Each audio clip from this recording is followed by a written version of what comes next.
Investigación Santoro. Información inédita. Todo lo que el gobierno quiere ocultar. Conduce Daniel Santoro. Investigación Santoro. Miércoles 23 horas. Conduce Daniel Santoro. Hoy sonamos. Vamos a hablar de tecnología. Hoy sonamos. Una serie de datos para que los oyentes sepan dónde estamos parados hoy. Hoy sonamos. Qué temazo, ¿eh? Flor de tema. Flor de tema. Hoy sonamos. Vamos a hablar de agenda de recitales. Hoy sonamos. Hoy vamos a arrancar con un vino rosado. Hoy sonamos. Al palo, ¿eh? Lunes 20 horas. Sí, porque somos un programa tecnológico, así que herramientas no nos faltan.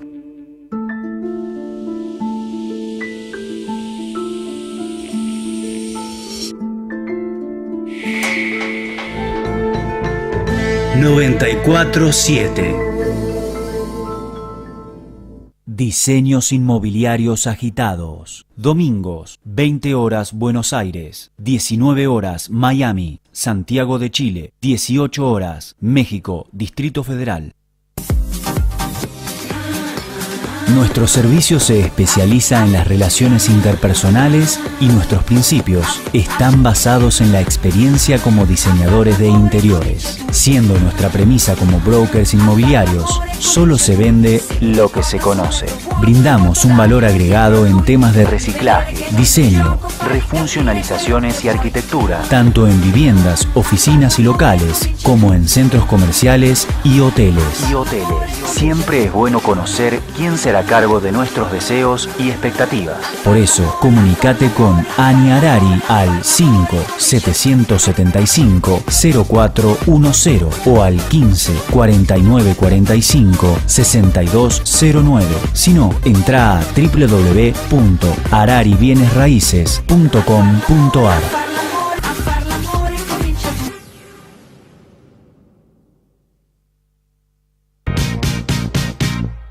Conduce Diseños Inmobiliarios Agitados, Ani Arari, diseñadora de interiores, tasador y martillero público, corredor y consultor inmobiliario, matrícula CUSICBA 5537. Para asesorías y consultas, comunicate al 15 49 45 6209 o al 5 775 0410.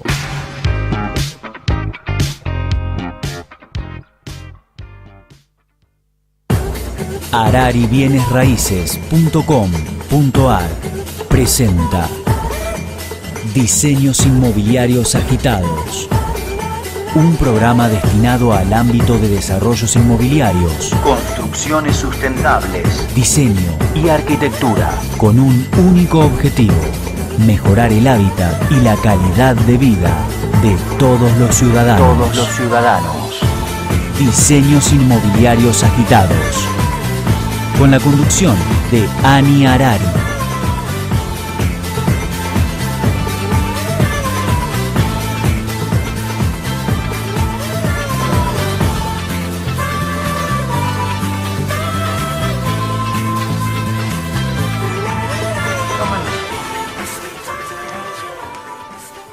Buenas tardes, noches, ¿cómo están?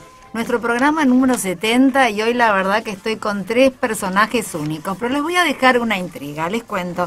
Estamos en Diseños Inmobiliarios Agitados, siendo las 20:06 con una temperatura de 28 grados, un programa destinado a mejorar el hábitat de todos los habitantes del planeta Tierra y de otros que aún no conocemos.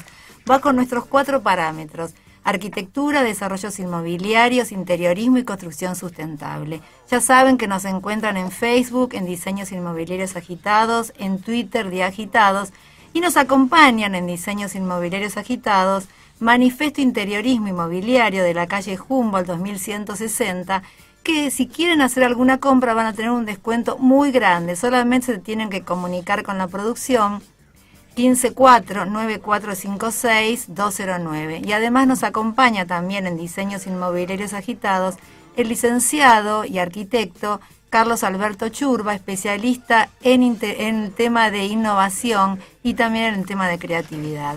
Y bueno, y hoy nos acompañan 2 arquitectos y un doctor. Estamos hablando del doctor Daniel Butlov. Muchas gracias por estar acá. Y un domingo, menos mal que te acordaste de venir, porque un domingo a las 20 horas es como medio raro, ¿no? Pero es cuando está el programa. No, gracias. Y estamos acá con dos arquitectos, con la arquitecta Valeria del Puerto. Muchas gracias por estar acá un domingo. Y muchas gracias Roberto Busnelli, porque si no te buscaba seguramente. Gracias. ¿Cómo están? ¿Cómo Muy están? bien. ¿Bien? Bueno, y aparte, muchas gracias Flor, que está acá atrás nuestro, y aparte también está acá la hija de Daniel Butlov. Bueno, y ahora sí vamos a empezar con las noticias agitadas, Charlie. Lo último en el desarrollo y ámbito inmobiliario, la arquitectura, el diseño y la construcción. Diseños Inmobiliarios Agitados presenta Noticias Agitadas.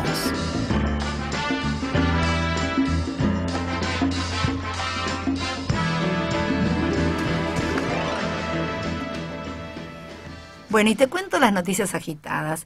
Primero hay una noticia de la Villa Olímpica, que arranca la obra que dejará un barrio para 7.000 vecinos. Lo bueno de esto, que esto se va a hacer en la zona sur, pero es muy interesante porque esto de la Villa Olímpica, que tiene que ver con los Juegos de la Juventud del 2018, va a ser un predio que empieza de cero, que es un barrio para 7.000 vecinos, son 32 edificios, de 6 pisos cada uno, y la parte de la planta baja está relacionada con la parte comercial.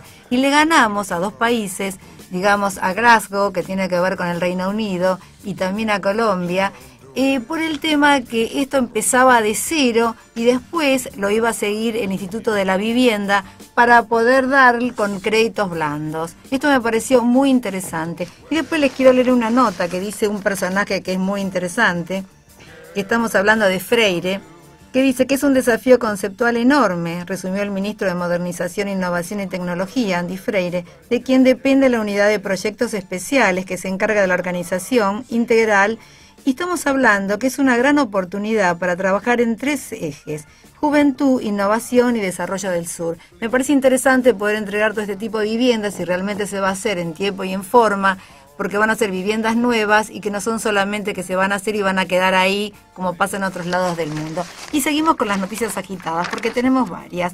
Bueno, una, por ejemplo, que le dieron un premio al arquitecto Carlos Sot por lo que está construyendo el harbor que está haciendo en Dique 1 en Puerto Madero, y te cuento cómo se llama el premio que le dieron, que se lo dieron en el Hotel Marriott en Londres. Primero le dieron uno en Barbados, y después se lo dieron allá en el Reino Unido, que se llama The International Property Awards. Pero me llamó la atención porque no solamente se lo dan a los desarrolladores y arquitectos, también se lo dan a los interioristas. Y quiero decir que yo primero fui diseñadora de interior, entonces digo, mira, también dan premios en otros lados del mundo y está muy bien catalogado. Y seguimos con las noticias. Después voy a contar algo del lado oscuro de Internet de las Cosas. Ahora estoy acá al lado con el doctor Butlov, que seguramente después me va a contar algo con respecto a esto, que generalmente Internet de las Cosas tiene que ver con todo lo que está conectado a Internet, obviamente, todo tipo de cosas, desde zapatilla, plantilla, televisor, todo lo que se te ocurra. Pero estuve leyendo que va a haber un tema que es muy interesante, porque la Big Data, que tiene que ver con todo lo que saben de nosotros, puede ser bueno o puede ser malo, porque entra en nuestra privacidad. Y hay 3 elementos, 3 conceptos que no son muy buenos, que tiene que ver. El primero tiene que ver con la autonomía de lo que daremos a las cosas para tomar decisiones, que muchas veces no llueve, tienen que prender para llover, después no pasa nada, o puede venir algún ciclón o lo que sea, y toda la cosecha, todos los cultivos pueden quedar en la nada. Esto también está relacionado con el tema de drones. El segundo está relacionado con la inseguridad informática en la que vivimos inmersos. Dice que se van a hacer un festín con todo este tema de Internet de las Cosas si no hay cambios sustanciales. Y el tercero está relacionado con la privacidad, que no sabemos qué va a pasar de acá en más, porque como todos van a saber todo, después es un problema si estamos, no estamos en las viviendas, o sea, muy seguro, pero por ahí en algún lado se puede interrumpir. Pero después voy a contar algo que se va a inaugurar, no sé si ustedes saben, un teatro sustentable, totalmente sustentable. Te cuento, me interesa mucho el tema de la cultura y de lo nuevo, y fueron 3 actores que trabajaban en oficinas y se juntaron hace unos años y pensaron hacer un teatro, pero quisieron que sea totalmente sustentable, que va a inaugurar ahora el 1 de marzo, acá en Honduras y Godoy Cruz, acá muy cerca, y lo empezaron desde cero, todo sustentable, desde la parte de los cimientos, que pusieron todas pilas, pero están puestas en un contenedor, en un contenedor, obviamente, para que toda la parte contaminante no salga, obviamente, por un lado, y después estamos hablando de huertas, de terrazas verdes, de una muy buena orientación. Estamos hablando, obviamente, de todo lo que hablo acá los arquitectos hicieron mucho, pero estoy comentando esto porque es un teatro y de tres personajes que no son arquitectos y que realmente vieron. Ustedes se acuerdan de quién fue Reynolds, el que empezó con todo el tema de lo sustentable en los años 70. Se copiaron de este Reynolds que hizo la casa más sustentable del mundo en Ushuaia hace muy poquito. Y lo que él hacía se llamaban, creo que eran Earthship, que son las naves tierra, y que en su momento el arquitecto Reynolds, como era muy loco porque construía con todo desechos, basura, vidrios, botellas, lo echaron del colegio de arquitectos. Pero ¿qué pasa? Después se dieron cuenta en los años 90, primero le dijeron de todo porque las casas que hacía, la gente le goteaba, todo muy lindo, pero como llegaba el momento, y después lo fueron a buscar. Porque lo que es ser pionero a veces en la vida, ¿no? Pensar primero, y estamos hablando de los años 70, ya pasaron ¿cuántos años? Más de 30 años. Bueno, y después seguimos, que también se va a crear un Gabinete Nacional del Cambio Climático, porque lo que dicen, que todo lo que está relacionado con todo, digamos, no solamente con el tema ambiental nada más y la arquitectura, sino también lo que está relacionado con el campo, tanto la ganadería con la ganadería y la parte agrícola, que también tienen que ver con las emisiones de gas de efecto invernadero. Bueno, y después tenemos otra noticia que la quiero contar, que tiene que ver con un tema que se llama la meta de una economía circular. Y esto lo voy a leer porque me pareció muy interesante. Hay una persona inglesa que se llama Ellen MacArthur que dio la vuelta al mundo en un barco y se cargó de todo. Imagínense 72 días para dar la vuelta. Y ahí ella no tenía idea de lo que era la economía circular. Y te voy a contar lo que pasó antes de que comencemos acá con los arquitectos. Lo que pasó, que cuando estaba ahí se daba cuenta que la economía era finita, que todo lo que había comprado en un momento iba a desaparecer. Entonces, en situaciones, dice que así, cuando uno se da cuenta que los recursos están mientras están, pero no hay cómo reponerlos. Cuando bajó del barco tras lograr la hazaña, dice que reflexionó sobre cómo la economía es también dependiente de lo finito, sobre todo en un sistema estructurado en forma lineal. Dice, compramos o tenemos bienes, lo usamos y los tiramos. Bueno, ella lo que empezó a decir, se hizo una fundación, estamos hablando de hace varios años, hace 20 años, donde decía que realmente se deberían usar todos los elementos, pero que tengan, todos los productos tengan elementos que puedan ser con las 4 R, que se puedan reciclar, que se puedan reutilizar. Y bueno, eso tiene que ver con la economía circular, digamos que todo vuelve. Creo que tenemos que empezar primero que todo a diferenciar el tema de los residuos, que nos cuesta, porque no es solamente sacarlos de donde están, sino hay que lavar las latitas, no es así nomás. O sea, parece un tema simple, pero no es todo tan simple. Y bueno, y hablando de que todo lo que no queremos usar o que lo necesitamos nada más por un ratito lo deberíamos alquilar, y todo este tema tiene que ver con la economía circular. Y en un momento también lo que decía que la idea de la economía circular desafía el concepto actual del derecho de propiedad. Hoy consumimos para poseer, mientras que en la visión propuesta se consume para satisfacer una necesidad. La iniciativa implica, en ese sentido, que en lugar de vender ciertos productos, en general los tecnológicos, las empresas den licencias de uso para garantizar el recupero de componentes que utilizarán.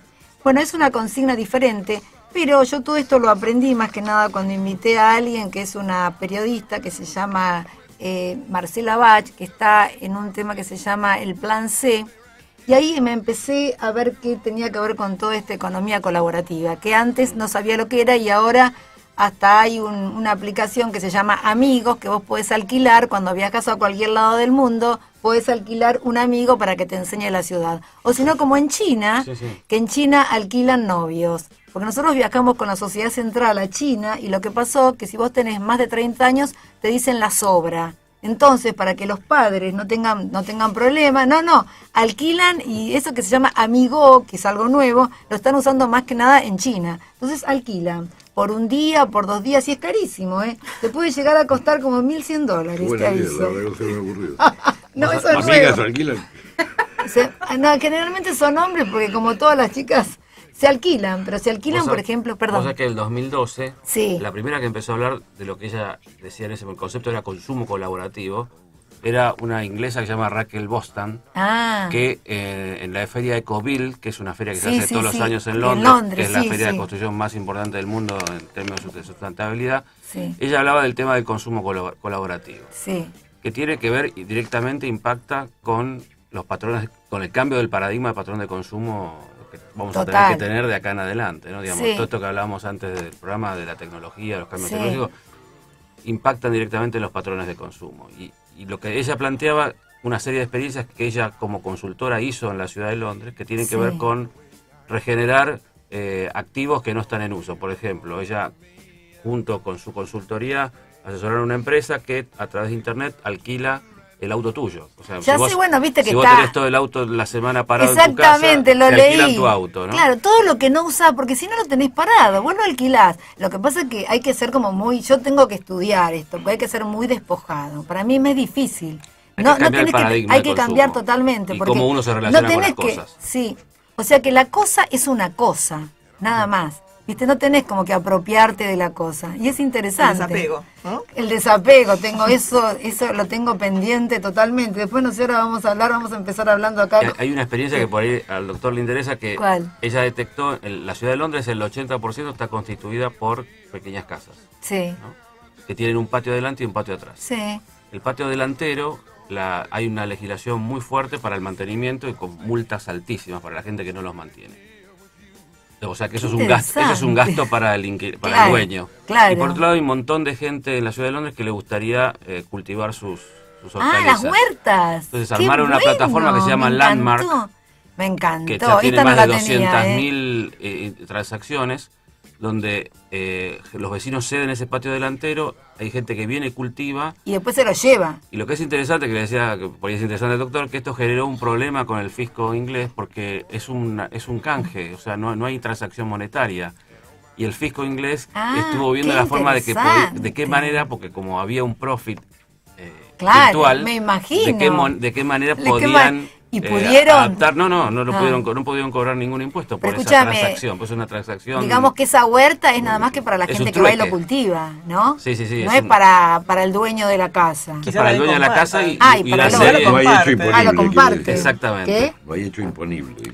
Claro. O sea que estos cambios de cambios culturales, de pero consumo, los cambios pueden incluso implicar, digamos, nuevos paradigmas para la legislación también. Totalmente, no, y eso va a ser lo mejor acá para el doctor Butrop, que siempre están las novedades. Charlie, pasamos a las entrevistas agitadas. En Diseños Inmobiliarios Agitados es el momento de entrevistas agitadas. Únicas, directas, personalizadas, coloquiales e innovadoras.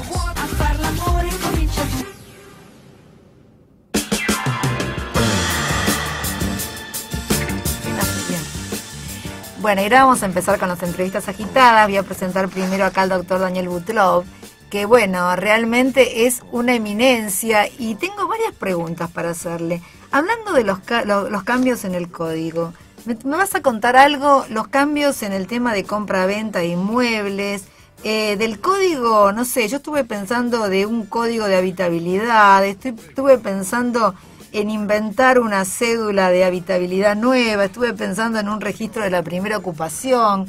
No sé, sería una forma de que sea todo más transparente. No me preguntes por qué, porque cuando vos vas, vendés o comprás, y por ahí siempre hay un vicio oculto. ¿Qué va a pasar con esto? Vos me dijiste la otra vez cuando estuviste acá que había novedades.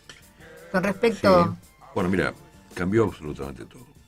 Yo te digo la verdad, estamos estudiándolo hace unos 3 años, y es monstruosamente cambiante lo que ha pasado. Todo. Es tan monstruoso que la gente no quiere comprenderlo. No quiere comprenderlo porque realmente me importaría algo muy raro, ¿no? Por ejemplo, nos cuesta comprender que 2 hombres se pueden casar. Pues imagínate, dentro de todo eso es una cosa que viene como popularizada, ¿no? Nos cuesta entender que un chico, por ejemplo, de 16 años, sí, puede disponer libremente de su cuerpo. ¿16 años? 16 años, sí, no 18, 16. Disponer libremente de su cuerpo Uno de 13 también, salvo que sea invasivo, por ejemplo. ¿Qué significa disponer de su cuerpo? ¿Hacerse tatuajes y todo eso? Por ejemplo, transformarse de sexo. Solo, sin preguntar a los... Bueno, nos cuesta entender que cambió la firma, ahora la firma puede ser un signo, nos cuesta entender de que el plazo, por ejemplo, para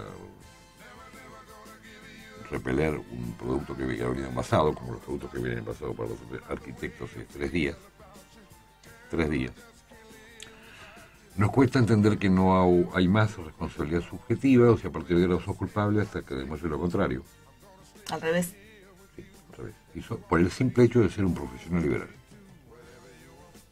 Vos pensás que cambio, ¿no? Sí. Bueno, nos cuesta entender que las obras... ¿Qué quiere decir eso? Eso quiere decir que sos culpable. Liberales y para las empresas... No. Liberales, o sea, arquitectos, ingenieros, médicos, contadores, lo que fuera. O sea, sos culpable hasta que no se demuestre lo contrario. O sea, responsabilidad objetiva, como es que cuando chocabas el auto, que vos seas culpable por tener la cosa riesgosa, ahora lo sos por ser profesional liberal. Nos cuesta entender que los plazos de prescripción, esos con los cuales ustedes jugaron durante años, 10 años, ahora corren desde que la obra fue aceptada. Como la obra no fue aceptada nunca, o vos haces alguna obra aceptada, o vos. Recibida, decís, aceptada. No, aceptada, perdón, antes era recibida, ahora claro. Es aceptada. Ahora es aceptada. Aceptada, bueno. El cambio es así. Bueno, los countries, por ejemplo, los famosos countries de la provincia de Buenos Aires, ustedes pueden vivir en un country o tendrán amigos en un country, hay que adaptarlos a una cosa que se llama un nuevo derecho real, conjunto inmobiliario. Todo lo anterior no sirve, los reglamentos, la acción de oro que te daban para jugar al hay que cambiar todo esto. Y así cada 10 renglones encontrás un cambio tremendo. Yo creo que el cambio fundamental, por supuesto, el primer Código Civil tardó 40 años en hacerse los primeros comentarios, lo cual implica que yo ya no los veo estos. Yo hago comentarios, todo que hay que ser un genio no es verdad. ¿Viste? El país de los ciegos o el Puerto Rey debe ser por eso que algo sabemos. Muy poco. Nos invitan las municipalidades. Ya, no hablemos de los colegios, las municipalidades, para que digamos que se debe hacer. Posibilidad de que te digan que tu escritura, que tu country dejó de ser tuyo o está con un problema gravísimo de títulos, ¿no? Bueno, nuevo, explicarle a todas las inmobiliarias argentinas que el boleto de compraventa se murió, que ahí existe otro. Decirle a la gente que se saque de la cabeza el tema de Internet. Están asqueados de ese Internet, ¿te das cuenta? Que sigue juntando basura vieja y no es que uno tire lo viejo y pone lo nuevo. Yo tengo artículos míos, por ejemplo, que les pido a la gente que no los lean porque están derogados. ¿No? Ahora, ¿hasta cuándo tengo el coraje de decirles no lean lo mío, o sea, la mitad, esta sirve y la mitad no? Tenemos una sección nueva, por ejemplo, nuestra página web. Te hablo de una página que tiene 1000 visitas por día. ¿1000? 1000 por día. La mitad está derogado. ¿Cómo le decís a la gente? Esto ya no rige más. ¿Cómo le explicás a la gente?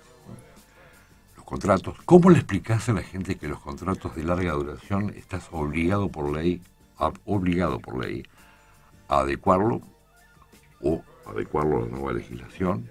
¿Cómo le explicás a la ley a la gente que nosotros somos en este caso, por ejemplo, consumidores de ella, rige el derecho del consumidor? Yo que el consumidor pensaba otra cosa cuando era chico. No sabía, eso sí que no tengo idea. Es terrible. Se sienta un tipo frente, vos venís a mi estudio, sos un consumidor. Yo tengo que darte trato de consumidor. O sea que ahí impera la ley del consumidor. Claro, sí, impera la ley del consumidor. Todas las normas del nuevo Código Civil que vos no conocías se van a aplicar a tus viejos contratos. Por ejemplo. ¿A tus viejos contratos? A los contratos en curso de ejecución. Es decir, la famosa idea con la cual nacimos y vamos a morir, que las leyes son para adelante, porque lo tenemos metido en la sangre, no existe más. Los contratos de adhesión son inválidos, en el sentido de que se interpretan en contra del predisponente. Por ejemplo, los contratos que hace el Colegio de Arquitectos, el que hace el CEPAU, de adhesión, lógicamente. O sea, yo soy el propietario y digo, mire, yo no quise firmar eso, la arquitecta o el arquitecto me obligó, toda vez que de esta forma era la forma que ellos tenían de trabajar, ¿no? Te hablo del certificado de encomienda, te hablo de los contratos del Colegio de Arquitectos de la provincia, del que fuera. Por supuesto, a la gente le da pánico decirlo, ¿viste? A mí, yo, a esta altura del partido, me matarán, pero no importa, moriré dignamente. Escúchame, ¿no? Otra pregunta te voy a hacer. Y con respecto, por ejemplo, a las normas de sustentabilidad, ¿hay algo? ¿Hay algo nuevo en el código? Mira, depende que... Sí, hay muchas cosas. Sí, muchas cosas. Normas específicas. Yo estuve una vez en Portugal, en la casa de los dos premios Pritzker que tiene Portugal. que viven en el mismo edificio, ¿no? Uno de ellos me dijo, mira, yo creo que no hay obras sustentables, me dijo. Hay obras buenas, de arquitectura buenas y malas, ¿no? Esa es la idea de ellos, ¿no? Claro, pero ahora se está hablando tanto. Pero me parece una palabra inteligente que debe usar todo. También hay un derecho sustentable. Claro, no le puedo vender una operación médica sustentable. Si para sacarme un granito de acá me van a... No, pero estoy de acuerdo, pero estamos hablando con respecto para paliar lo del cambio climático y con respecto a los arquitectos que ahora vamos a hablar. Entonces, ¿hay alguna, por ejemplo, con respecto a los supuestos... a las normas supuestas, ir a lo que va a haber con respecto a los materiales, que todo el mundo va a querer tal o cual material porque va a tener, ahora ya están, que va a decir ecológico, biológico. Mira, yo hice el código de edificación para Ushuaia, el nuevo código de Ushuaia, que es muy difícil porque es una ciudad muy extraña. Bueno, en la parte abierta del código que dice todo lo que viene de aquí en más va a haber que trabajarlo, va a haber que aprobarlo, va a haber que verificarlo a través de científicos, de gente que sepa. Un código que en materia de materiales es abierto. No es más, la puerta será de 2x2, pero hoy el Código Civil trae cambios porque en materia de medianeras, por ejemplo, se podrían hacer de vidrio. Imagínense ustedes. ¿De vidrio? Sí, por ejemplo. O sea, hay un concepto que es más importante que el tipo.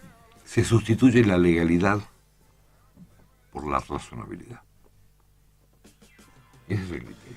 Los jueces deben fallar en base a lo que es razonable y no a lo que es legal. Legal es un principio menos importante. Pero lo que pasa es que en la parte de la razonabilidad hay que ver lo que es para uno y lo que es para otro. Por ejemplo, yo puse algo para preguntarte. Mucha más subjetividad, entonces. Vamos a suponer hipotéticamente que queremos vivir en forma sustentable. Antes de pasar acá con nosotros, vamos hipotéticamente, queremos todos sustentables. Bueno, obviamente que tenemos que hacer reformas en la edificación que ya está hecho, ¿no? Obviamente. Entonces vamos a necesitar, por ejemplo, créditos verdes para lograr la sustentabilidad, pues si queremos doble vidriado, terrazas verdes, las huertas hidropónicas, todo el tema, vamos a necesitar créditos porque si no, la cara de la gente es imposible. ¿Qué va a pasar hipotéticamente? ¿El impacto ambiental va a ser penado? Por ejemplo, porque si estamos diciendo que para vivir más tenemos que vivir en forma, estamos hablando de la sustentabilidad económica, arquitectónica, la eficiencia energética y todo esto, entonces va a tener que ver también con la parte legal, me imagino, en un futuro muy cercano. Yo te digo, si vos supieras cómo se está construyendo lo que pasa hoy día en materia por ejemplo, hablando de eso, pero te digo lo que está pasando, nosotros tenemos un equipo pericial que vive en la calle, te digo que verifica 20, 30 horas por día, ¿no? O sea, yo creo que la primera sustentabilidad es que el tipo no tenga humedad, que tenga el ambiente. Bueno, por eso hablé de la cédula de habitabilidad. Que esté bien orientado, digamos. Hay como un capítulo anterior que esto que vos decías de los portugueses que refleja eso, digamos. Las buenas prácticas.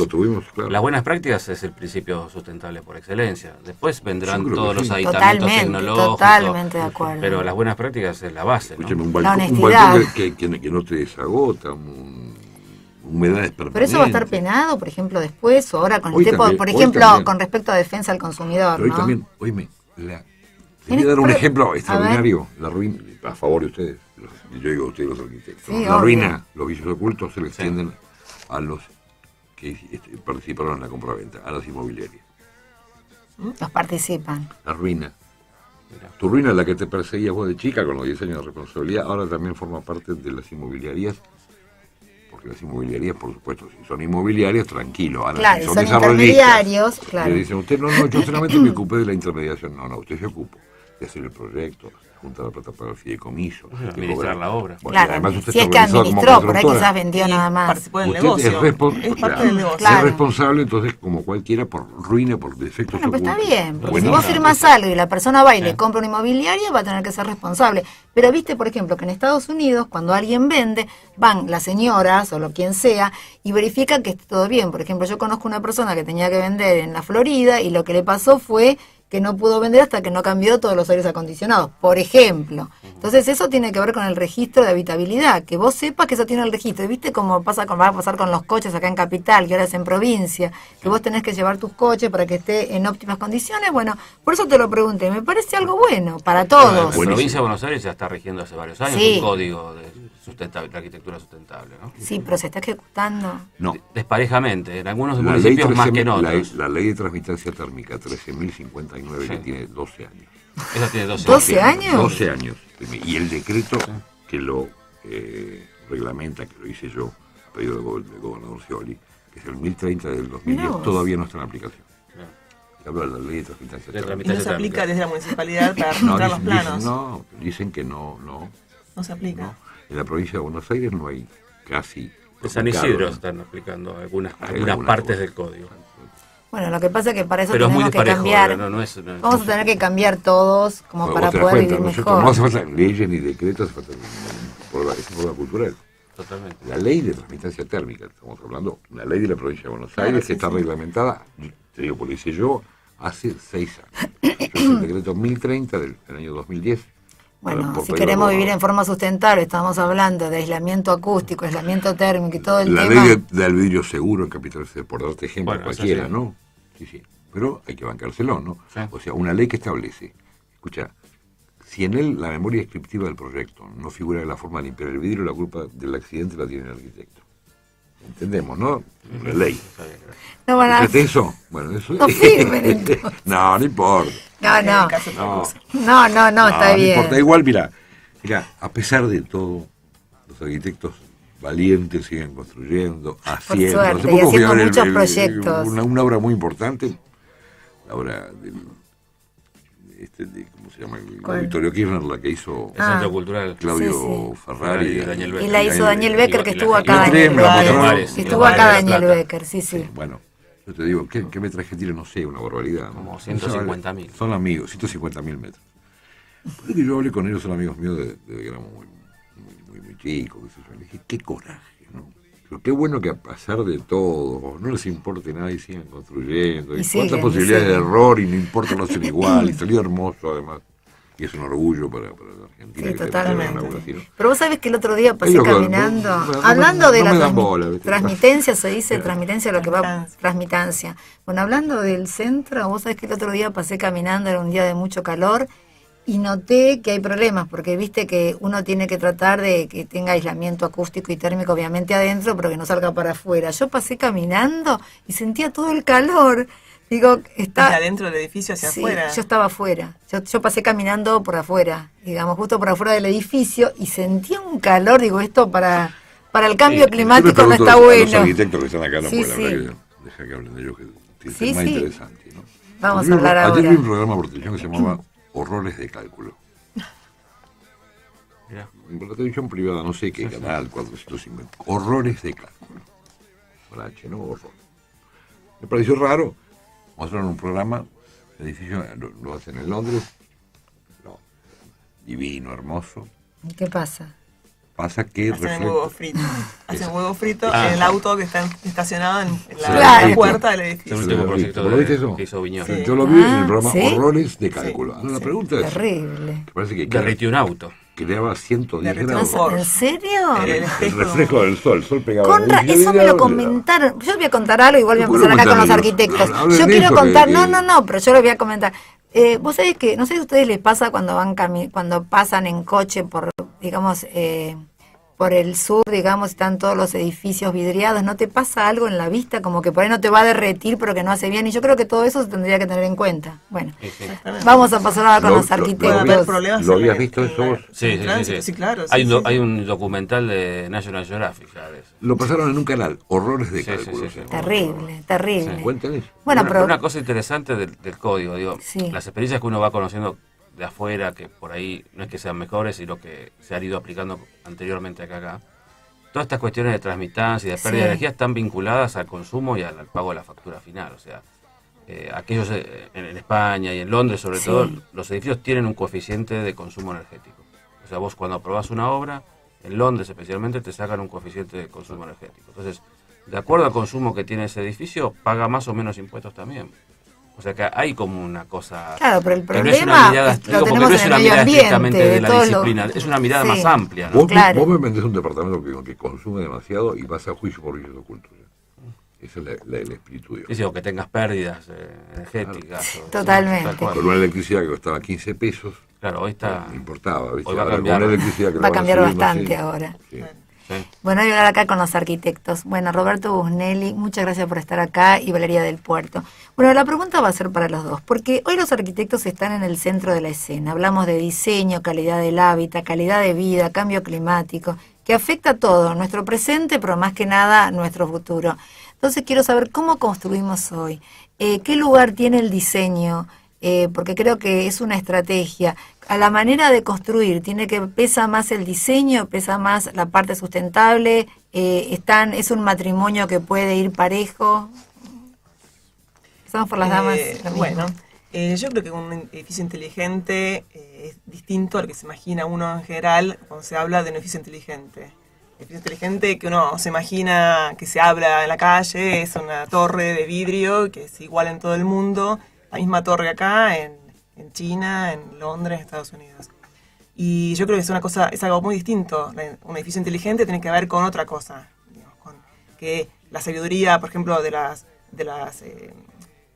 fachadas, de su piel, que pueda responder eficientemente al sistema de energía, que pueda que no provoque un impacto muy importante en el entorno, en el contexto, que pueda digamos, vivir con una energía no sea exageradamente importante, digamos, que pueda manejarse de una manera más sana, y eso para mí es inteligencia. Y no tiene que ver con la cosa de ahora o de las normas de LEED o las otras, las que sean, ¿no? Sino simplemente con la sabiduría que quizá también tienen otras construcciones de otras épocas, y que tienen que ver con la orientación, con las transiciones, con la vegetación, con las pieles que hacen que un edificio acá sea distinto necesariamente en la ciudad de Buenos Aires a uno que está en Europa. Lo que estás haciendo ahora, ya que estás hablando, comentame Mongolia, porque ya que empecé con vos, comentame el tema que están construyendo en Mongolia ustedes.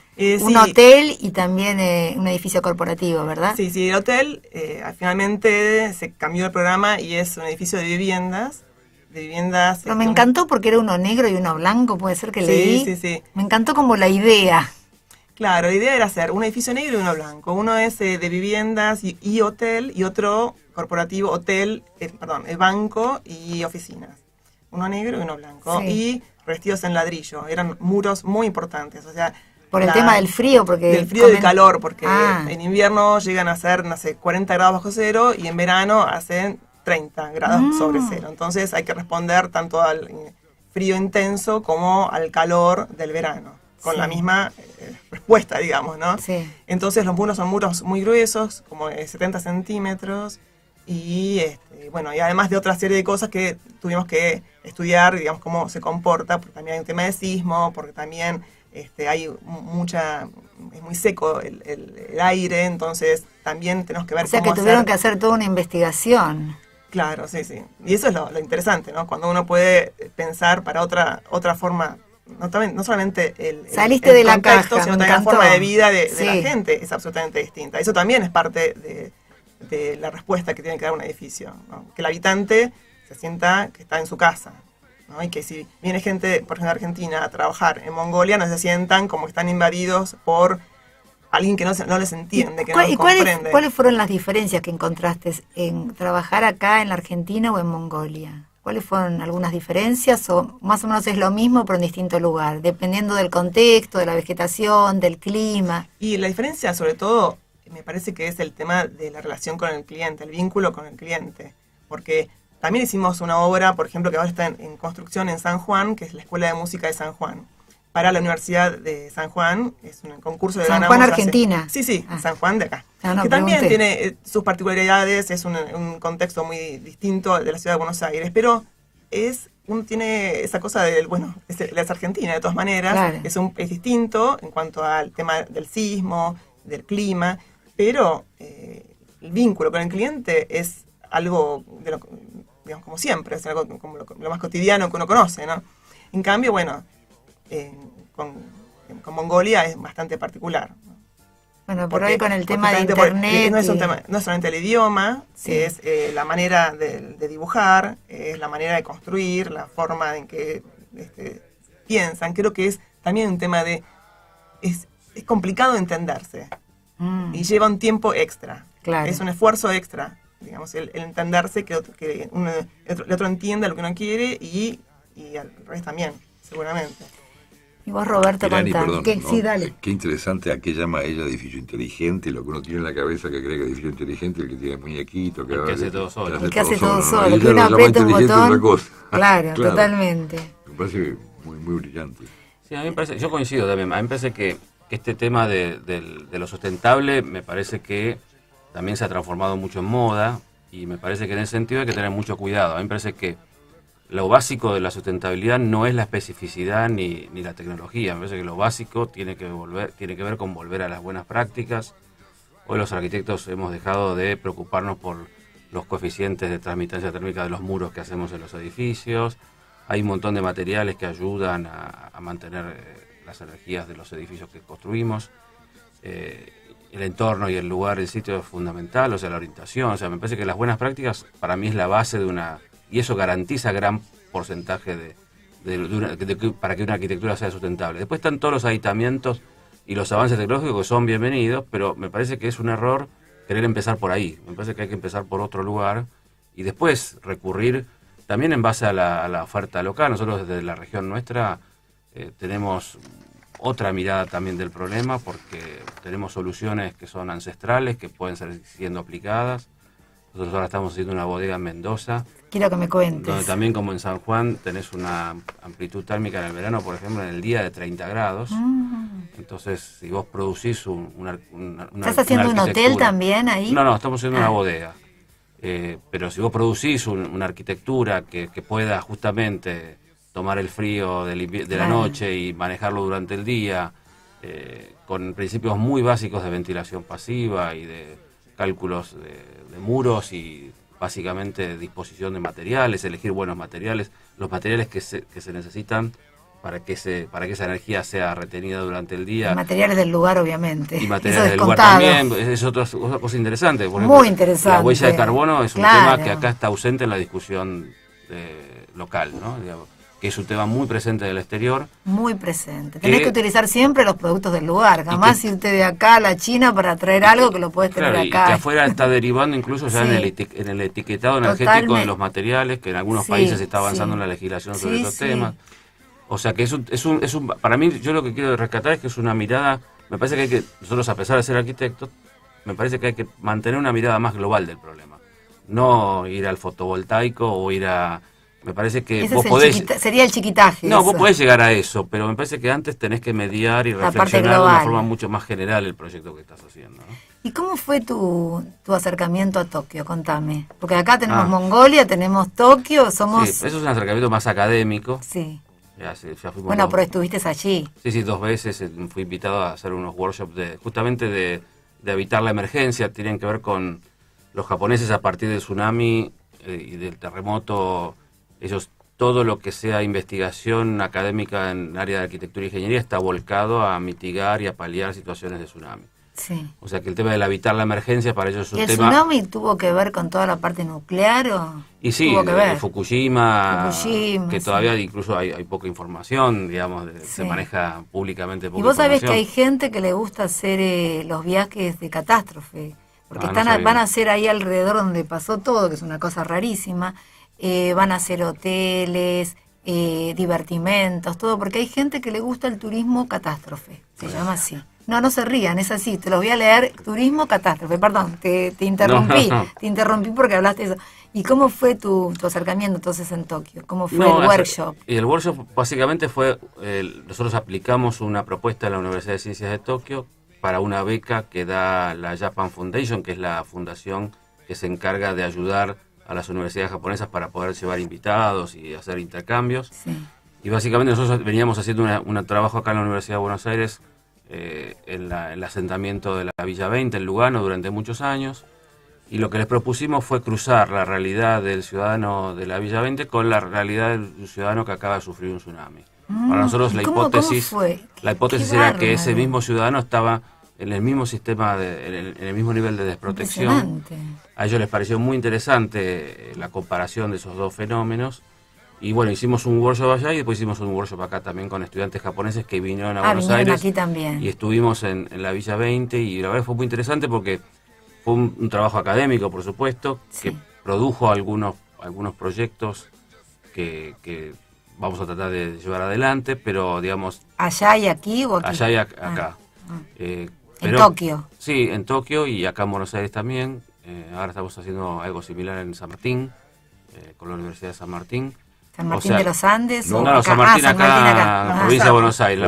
Está bien UNSAM, no, porque como es en San Martín no sabía. Con la UNSAM estamos también con un proyecto de vivienda popular sustentable, que se llama sustentable entendido también en términos de que cómo pensás vos una vivienda, porque también hay que tener, digamos, para estos asentamientos es interesante también pensar cuál es el paradigma de las formas de habitar. Obvio. Y cuál es qué es lo que uno tiene que pensar como vivienda o hábitat, ¿no? Para esos lugares, porque la verdad que tienen condiciones que hacen que sean muy particulares y que hay que hacer atendidas. Bueno, no se puede construir ahí como se construye en cualquier otro lugar. Me parece que hay que pensarlo profundamente, ¿no? ¿Y cómo vive la gente en Tokio? Digamos, ¿cómo son las viviendas de Tokio?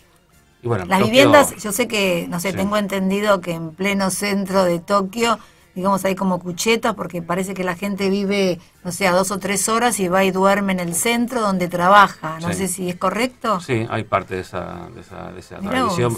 Sobre todo en las estaciones de subte hay estas cuchetas para dormir, porque por ahí hay gente que no llega al tren. El último tren de Tokio pasa a las 11 de la noche.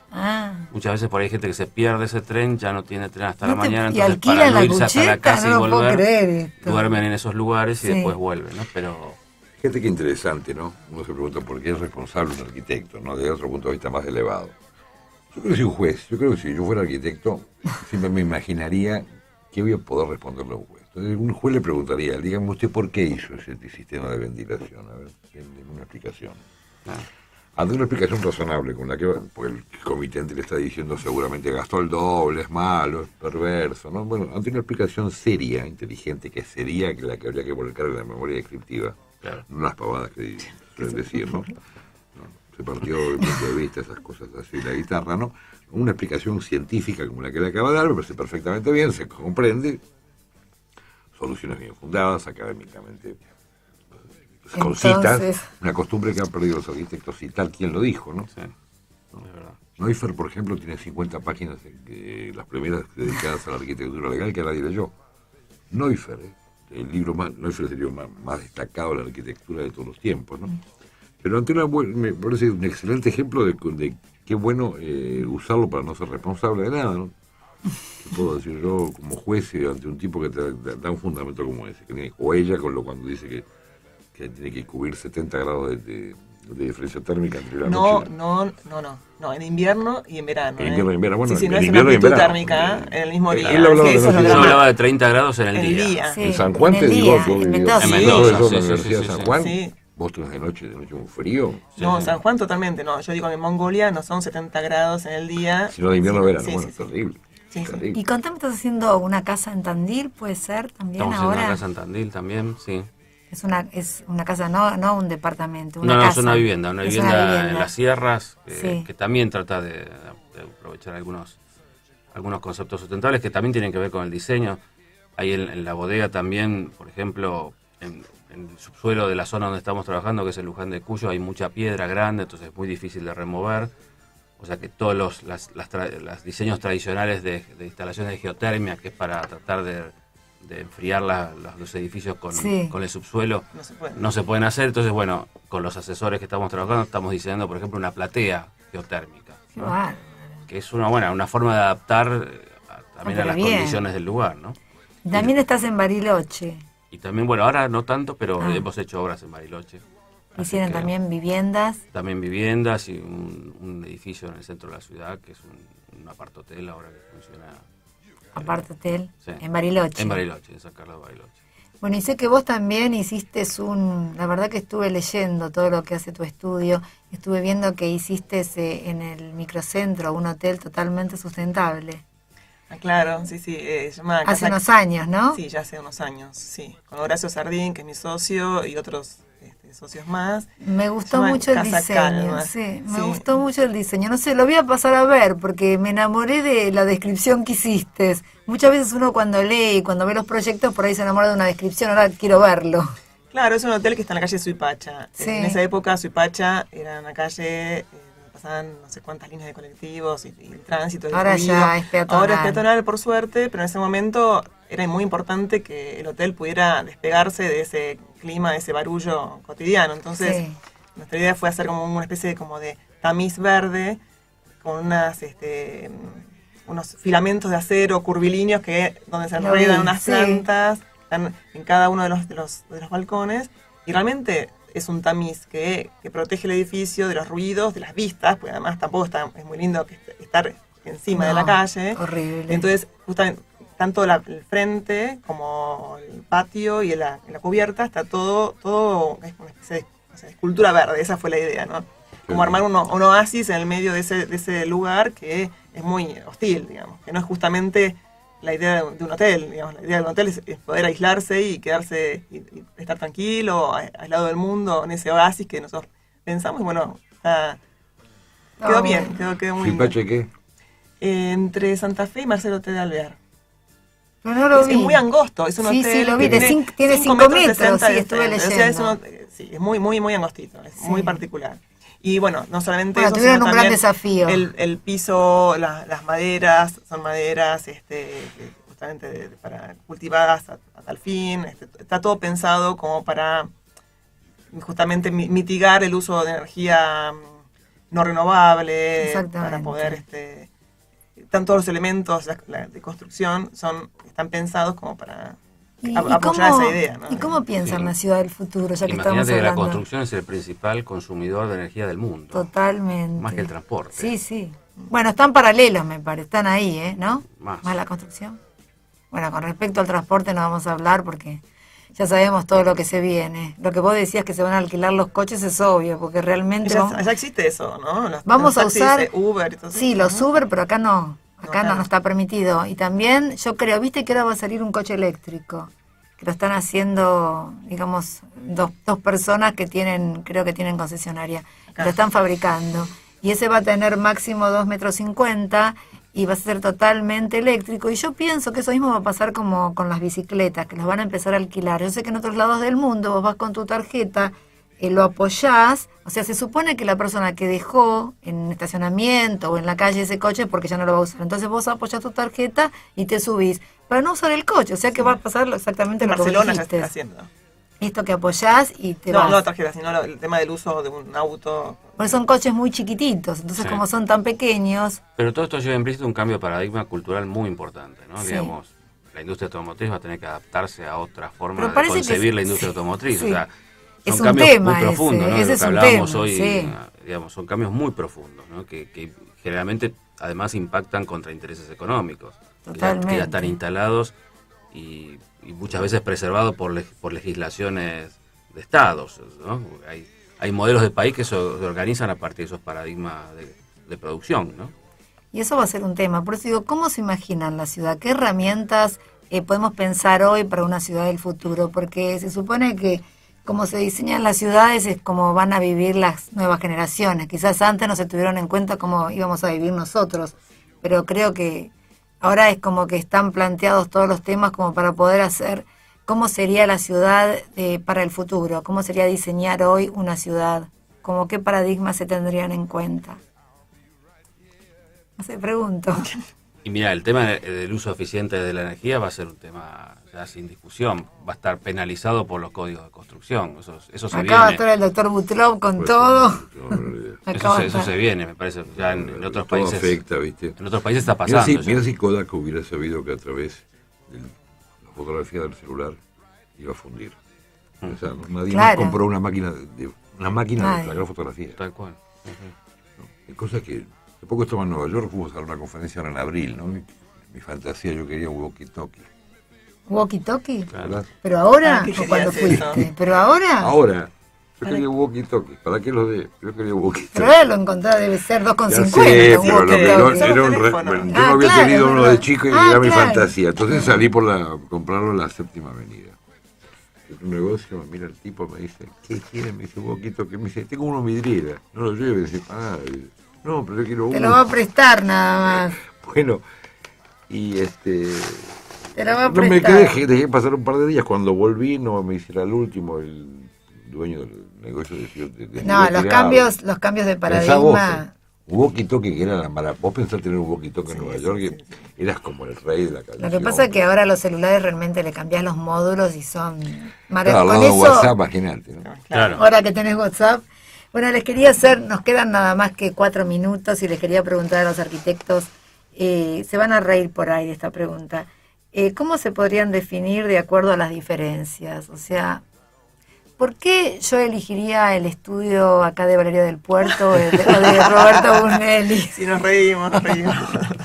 Porque, de acuerdo a las diferencias, porque viste que, yo estuve leyendo que hay una filosofía nueva, que la gente se comenzó a definir por lo que no es. Yo no soy ni esto, ni esto, ni esto. Entonces ahí decanta lo que uno es. Entonces, bueno, se me ocurrió, porque todos tenemos como algo, yo me acuerdo cuando estuvo acá Roberto Converti o Fabio de Marco, les pregunté cuáles eran las 5 células que los caracterizaba como estudio. O, no sé, se me ocurre, viste, que todos tenemos algo especial. Hay gente que realmente le da mucha importancia a la parte sustentable, no como mala palabra. Hay gente que se basa en el diseño. Por ejemplo, para mí el diseño es, cuando no hay diseño es como que me aburre. Tiene que haber algo, el diseño es como que me lleva. Aparte, en todos los lugares donde hay diseño es donde hay explosión. Yo me acuerdo que hace muchos años estaba la librería, que todavía está, de Guillermo Krikowski, CP67, y yo me acuerdo que compraba los libritos, donde estaba toda la parte de arquitectura y diseño.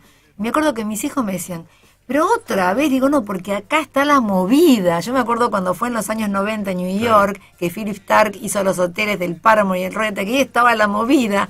Viste, donde está el diseño es donde está la movida, donde están las grandes autopistas, donde están los grandes centros comerciales. Es como que ahí donde se hace, ahí hay un nicho como que van todos. Entonces, por eso digo, para mí sería como el diseño, no para todos, porque hay gente, viste, recuerdo en un estudio, es significativo, cada uno se va ocupando en una rama diferente.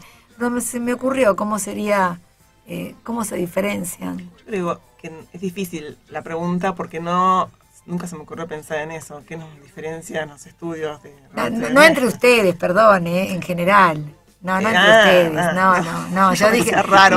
No, por favor, no. No, en general. Aquella rosa. No, perdón, en general, no estuve hablando entre ustedes. Sí, nosotros estamos como muy preocupados por la relación de lo humano con la naturaleza, la cultura de la naturaleza, y también el hecho de poder convivir con la naturaleza en la ciudad. Entonces, nuestros edificios desde siempre están como, la intención siempre es incorporar la vivencia de la naturaleza dentro de la ciudad. Es, digamos, importante lograrlo. Del tema del diseño, bueno, el diseño puede ser que se oriente, hay muchos caminos posibles, millones de caminos posibles, dentro de esos caminos tenemos esta preocupación, ¿no? El hacer que la ciudad sea un lugar vivible, que los lugares donde nosotros proponemos para la gente viva, que la gente habite, tengan ese componente y no estén, digamos, como uno entiende la ciudad, como la jungla de cemento, sí. ¿No? Y a partir de ese camino también intentar aportar a la ciudad algo distinto, un plus, digamos, algo que sea Roberto, más me queda un minuto. Sí, cerrás vos, Roberto. A mí me interesa ahora volver a un pensamiento más general, más holístico de la relación de la arquitectura con los seres humanos en ese sentido, ¿no? Con los clientes o con las personas que usan esa arquitectura. Esta idea de concebir entornos, ¿no? Entonces, en ese sentido, me parece que el diseño también está sufriendo también algunas crisis, porque con esta cuestión de la rapidez de comunicación que tenemos hoy, los diseños, los que son diseños que no son profundos, rápidamente pasan de moda y se descartan, ¿no? Quedan obsoletos. Hay edificios que son nuevos y ya están viejos. Sí. Entonces me parece que la preocupación no es esa, sino que me parece que la preocupación es en tratar de entender una arquitectura que esté más en relación con la persona que lo va a usar, entender estos nuevos patrones de consumo que van a traer un montón de oportunidades nuevas a la arquitectura, nuevos programas, nuevas formas de entender los edificios. Entonces me parece que esa mirada de reflexión más general, me parece que para nosotros en el estudio es muy importante, independientemente de la cuestión disciplinar. Estamos yendo, que son las 9. Muchas gracias, doctor Daniel Butló. Bueno, muchas gracias Valeria del Puerto. Muchas gracias, Roberto Bunelli, que viniste. Por fin. Bueno, y ya sabe, si le gustó Diseños Inmobiliarios Agitados, lo comenta, si le pareció interesante. Y si no, también porque quizás al otro le encante. Nos vemos el domingo que viene a las 20 horas. Muchas gracias.